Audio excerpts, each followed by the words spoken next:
Number 8, we're using log properties also, but we're going to go in the reverse. We're taking the expanded version, we're condensing it and putting it back into a single log. So it says write as a single logarithm. That means you're combining this back together into one. So we're going to be going in the opposite direction here. So first what I want to do is combine the addition. I'm going to combine that first into multiplication, which means that the next line down here I'll have 5 times x minus 6. The order doesn't matter in which you write that, so I'll put the 5 out there first. And then I have this one over here.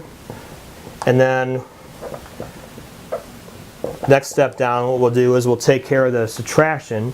Subtraction turns into division. So now I'll take these two logs, I'll do one more step and combine that together. The first one always goes on top, the second one's going to go on the bottom. So I have 5 times x minus 6 over 2x cubed minus 12x squared. Now, the instructions on this will have something extra on it. It says simplify in the end. Okay, so if it says simplify, that means it's probably a hint that you have to do a little factoring to take this down. Now, I could have factored this in the step above it, and that's what I did on the answer key, but instead you can also do it this way. If you wanted to go all the way down to there and factor it in that step, that's okay as well. Either case, you definitely want to factor it because this here is not simplified far enough. So if it says in simplify, you must go ahead and take that down as far as possible.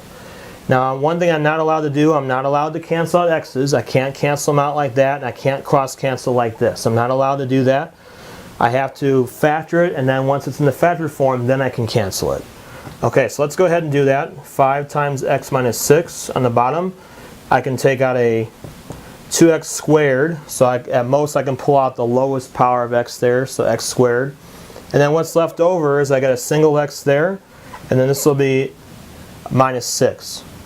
So notice that now I have x minus 6 that I can cancel out of both of those, which means that my final answer here will be 5 over 2x squared. So that would be simplified as far as it can go. You don't want to use any negative exponents either, so you do want to make sure you put that down there as a fraction. And so this right here would be your final answer.